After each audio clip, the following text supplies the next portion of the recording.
नमस्कार, मैं बालकृष्ण त्रिपाठी चमत्कारों की दुनिया में एक बार फिर आप लोगों का स्वागत करता हूं मित्रों, अभिनंदन करता हूं, वंदन करता हूं।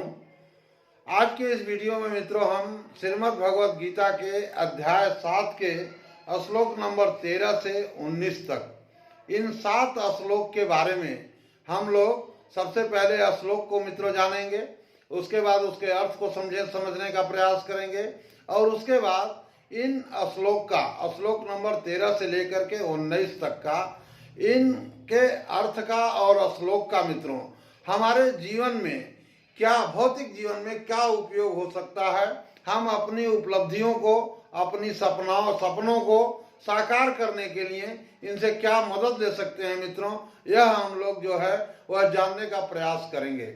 हम अपने विषय पर बात करें मित्रों, उसके पहले हम आप लोगों से यह कहना चाहेंगे कि अभी तक आप लोगों ने यदि हमारे चैनल को सब्सक्राइब नहीं किया है मित्रों, तो कृपया चैनल को सब्सक्राइब करिए, बेल आइकन को ऑन कर लीजिए ताकि हमारे वीडियोज का नोटिफिकेशंस आप लोगों के पास पहुंचता रहे। उसके अलावा हमारा विशेष रिक्वेस्ट है मित्रों कि इसका कमेंट और शेयर जरूर आप लोग करिए। शेयर करने से क्या लाभ होगा कि हमारा व्यक्तिगत लाभ होगा और कि हमारे और आपके दोनों को किसी ऐसे जानने वाले के पास तक हमारी बातें पहुंच सकती हैं जिसके लिए ये चीजें किसी काम की हो मित्रों। तो इसलिए कृपया शेयर करने का कष्ट करें। हम अब अपने विषय पर मित्रों बात करते हैं। श्लोक नंबर 13। त्रिभिर्गुणमयैर्भावैरेभिः सर्वमिदं जगत् मोहितं नाभिजानाति मामेभ्यः परमव्ययम्। इसका अर्थ मित्रों कुछ इस प्रकार है। इसमें भगवान जो है अपने को तत्व से न जानने का कारण बता रहे हैं। तो भगवान यह कह रहे हैं कि गुणों के कार्य रूप सात्विक, राजस और तामस, इन तीनों प्रकार के भावों से यह सारा संसार, प्राणी समुदाय जो है, जीव जो हैं, वह मोहित हो रहे हैं। इन गुणों के प्रभाव से मोहित हो रहे हैं। ये तीनों गुण जो जगत के कारण हैं, इन तीनों के गुणों से ये जितने भी संसार के जीव हैं, भगवान यह कह रहे हैं कि वह जो है वह मोहित हो रहे हैं। इन 3 गुणों से परे मुझ अविनाशी को नहीं जानते हो, इसीलिए इसी के मोह में फंस करके वह इन 3 गुणों से जो परे है, यानी मैं जो अविनाशी हूँ, पर ब्रह्म परमेश्वर हूँ, उसको वह नहीं जान पाते हैं मित्रों। ऐसा जो है वह भगवान बता रहे हैं श्लोक नंबर 13 में। मतलब कि हम क्यों नहीं जानते हैं, क्योंकि जो 3 गुण सत्व, तम और रज गुण है, उन गुणों का जो माया है, उसी माया मोह में हम फंसे रह जाते हैं और जो इनसे परे भगवान हैं उनको हम नहीं जान पाते हैं, ऐसा भगवान बता रहे हैं। तो हमें मित्रों यहाँ इस श्लोक से अपने भौतिक जीवन में सीख यह लेना होगा कि अगर हमें भगवान को जानना है, तत्व को जानना है, परब्रह्म परमेश्वर को जानना है, तो हमें माया से हटके कुछ अलग सोचना पड़ेगा, क्योंकि वह भगवान जो हैं वह ये 3 गुणों से युक्त माया से एकदम ही परे हैं मित्रों। यह हम लोगों ने इस श्लोक से सीखा। श्लोक नंबर 14। दैवी है सा गुणमयी मम माया दुरत्यया मामेव ये प्रपद्यन्ते माया में ताम तरन्ति ते। इसमें भगवान यह बता रहे हैं कि अब वह हमारी जो दुस्तर माया है उससे तरने के लिए सहज उपाय भगवान बता रहे हैं। क्या कह रहे हैं? क्योंकि यह अलौकिक अर्थात अति अद्भुत त्रिगुणमयी मेरी माया, मतलब त्रिगुणमयी सत्व, रज और तम गुण बड़ी दुस्तर है, बड़ी ही कठिन है, परंतु जो पुरुष केवल मुझको ही निरंतर भजते हैं, मेरा ही हमेशा स्मरण करते हैं, वे इस माया को उल्लंघन कर जाते हैं या इस माया से पार पा जाते हैं। तो इसके पहले के श्लोक में भगवान ने क्या बताया कि मुझको कोई क्यों नहीं जानता है, यह उन्होंने बताया। और श्लोक नंबर 14 में भगवान क्या बता रहे हैं कि इस माया से पार पाने का सिर्फ एक ही उपाय है कि मुझ परम ब्रह्म परमेश्वर को निरंतर आप भजते रहें।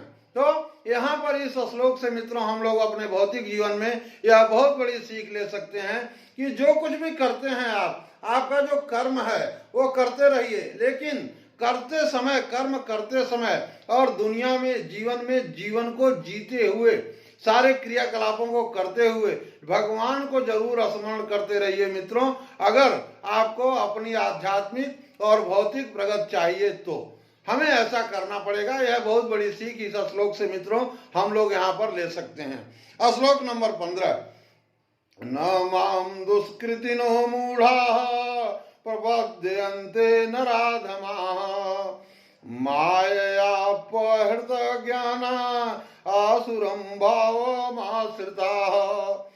इस श्लोक नंबर 15 का में भगवान यह बता रहे हैं कि पापात्मा मूढ़ मनुष्यों की भजन में प्रवृत्ति क्यों नहीं होती है, यह भगवान बता रहे हैं। तो क्या कह रहे हैं वह कि माया के द्वारा जिनका ज्ञान हरा जा चुका है, यह 3 गुणों की जो माया है वह उन पापियों का जो ज्ञान को है वो हर लेती हैं। आसुर स्वभाव को धारण किए हुए मनुष्यों में नीच दूषित कर्म करने वाले मूढ़ लोग मुझको नहीं भजते हैं। तो पापात्मा क्यों नहीं भजते हैं? क्योंकि जो त्रिगुण माया है, 3 गुणों की जो माया है यह उनके ज्ञान को हर लेती है, इसलिए वो हमको भजते नहीं हैं, ऐसा भगवान यहाँ पर बता रहे हैं मित्रों। तो यहाँ पर हमें यह सीख लेना होगा मित्रों कि अगर हम अपने को ज्ञानी कहते हैं, ज्ञानवान कहते हैं, जानकार मानते हैं हम अपने को, तो हमें भगवान को भजना चाहिए। यह सीख हम इस श्लोक से मित्रों ले सकते हैं। श्लोक नंबर 16, चतुर्विधा भजन्ते मां जनाः सुकृतिनो अर्जुन आर्तो जिज्ञासु अर्थार्थी ज्ञानी च भरतर्षभ। इस श्लोक में मित्रों बता रहे हैं भगवान कि 4 प्रकार के पुण्यात्मा जो है वह हमारे भक्त होते हैं, जो मुझे भजते हैं। और 4 कौन कौन से लोग हैं? हे भरतवंशियों में श्रेष्ठ अर्जुन, भगवान कह रहे हैं उत्तम कर्म करने वाले। पहले दूसरा कौन है? अर्थार्थी, और आर्त दुखी व्यक्ति, और जिज्ञासु जानने वाला, और ज्ञानी। तो पहला है अर्थार्थी, यानी जिसे धन चाहिए वह व्यक्ति भगवान को भजता है। दूसरा कौन है? आर्त, जो दुखी व्यक्ति है। तीसरा कौन है? जिज्ञासु, जिसे जानने की इच्छा है। और चौथा कौन है? ज्ञानी, जो ज्ञानवान है, जानता है कि यही एक उपाय है हमारा जो है भगवान का भजन करना। तो ये 4 प्रकार के भक्तजन मुझको जो है भजते हैं, ऐसा भगवान श्लोक नंबर 16 में बता रहे हैं। तो इन 4 प्रकार में से यहाँ पर इस श्लोक से मित्रों हमें सीख क्या लेना है कि इन 4 प्रकार के भक्तों में हम कौन से तरह के भक्त हैं, अपनी श्रेणी हमें खुद मित्रों निर्धारित करना है अपने जरूरत के हिसाब से। आप जैसा चाहें चारों कैटेगरी में से किसी एक कैटेगरी में अपने को मित्रों स्थापित कर सकते हैं। श्लोक नंबर 17, तेषां ज्ञानी नित्ययुक्त एक भक्तिर्विशिष्यते प्रियो हि ज्ञानिनो अत्यर्थमहं स च मम प्रियः। अब इस श्लोक नंबर 17 में भगवान कह रहे हैं कि ज्ञानी भक्त जो है वही श्रेष्ठ है, यानी इन 4 भक्तों में जो ज्ञानी है वही श्रेष्ठ है और वही मुझे प्रिय है। इसका इस श्लोक का अर्थ मित्रों कुछ इस प्रकार से है कि उनमें तेसाम, यानी उन 4 भक्तों में नित्य मुझ में एक ही भाव से स्थित अनन्य प्रेम भक्ति वाला ज्ञानी भक्त अति उत्तम है, वह सर्वश्रेष्ठ है, क्योंकि मुझको तत्व से जानने वाले ज्ञानी को मैं अत्यंत प्रिय हूँ और वह ज्ञानी मुझे भी बहुत ही प्रिय है। यानी 4 प्रकार के भक्तों में ज्ञानी जो है वह भगवान को बहुत ही ज्यादा प्रिय है और भगवान को वह भी बहुत ज्यादा प्रिय है, और वही 4 भक्तों में भगवान ऐसा कह रहे हैं कि श्रेष्ठ है, उत्तम है। श्लोक नंबर 18, उदाराः सर्वे वैते ज्ञानी त्वात्मैव मे मतम् आस्थितः स हि युक्तात्मा मामेवानुत्तमां गतिम्। श्लोक नंबर 18 में सभी भक्तों को उदार और ज्ञानी को अपना आत्मा बताते हैं भगवान। इसका अर्थ मित्रों कुछ इस प्रकार से है कि ये सभी उदार हैं, ये जो 4 तरह के भक्त हैं ये सभी उदार हैं परंतु ज्ञानी तो साक्षात मेरा स्वरूप ही है, भगवान ऐसा कह रहे हैं। तो मेरा मत है, क्योंकि वह मदगत मन बुद्धि वाला ज्ञानी भक्त अति उत्तम गति स्वरूप मुझमें ही अच्छी प्रकार से स्थित है। यानी ज्ञानी भक्त को वह भगवान बता रहे हैं कि साक्षात वह मेरा ही स्वरूप है। तो हमें भी कोशिश यह करना चाहिए मित्रों, इस श्लोक से सीख लेकर के कि हम भी अपनी गणना भगवान के ज्ञानी भक्तों में करा सकें। मतलब हम यह जाने, ज्ञान हो हमें कि यही एक उपाय है कि भगवान का भजन करना। और ऐसा जान करके यदि हम भगवान का भजन मित्रों कर रहे हैं तो भगवान यह कह रहे हैं कि ऐसा ज्ञानी व्यक्ति जो है वह मेरा ही साक्षात स्वरूप है मित्रों।